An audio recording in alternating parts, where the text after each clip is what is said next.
quando che la baiaca a notte, la poverina. Poverino quanto ha abbaiato.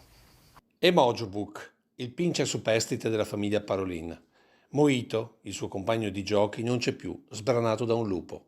Siamo sul Montello, lungo la presa 11, nel versante del territorio di Volpago. E Eros Parolin descrive così l'accaduto. La notte del 26, lunedì, verso le 11:30, i miei due cani abbaiavano stranamente. Mio padre si è alzato, è andato a vedere, ma non ha visto niente di strano. Invece il giorno dopo, cioè il martedì, alla mattina, purtroppo solo uno era presente. Alla sera ho fatto un giro un po' più ampio, ho trovato i resti del mio cane. E il sospetto che fosse stato aggredito da un lupo viene confermato dalle guardie venatorie.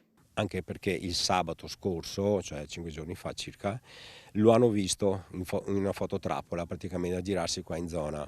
Una tesi avvallata dal padre di Eros, che da volontario talvolta pulisce alcuni sentieri nel bosco e che sottolinea che il lupo non è una nuova presenza qui.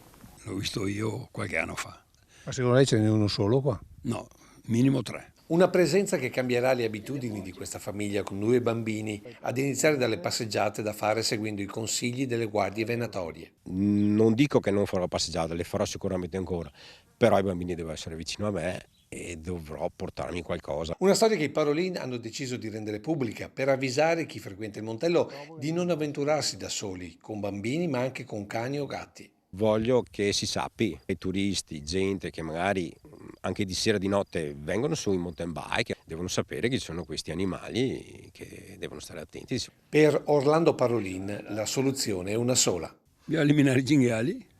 Ah, lei dice che la ricetta è eliminare i cinghiali. Sì, perché ancora i guardie caccia che ho chiamato qui mi ha detto far 3-4 anni, va tranquillo che arriva il lupo. Difatti è arrivato. E questo fatto che hai nipoti... È quello che mi fa fastidio, che mi sfugge per me in maniera narice ai lupi.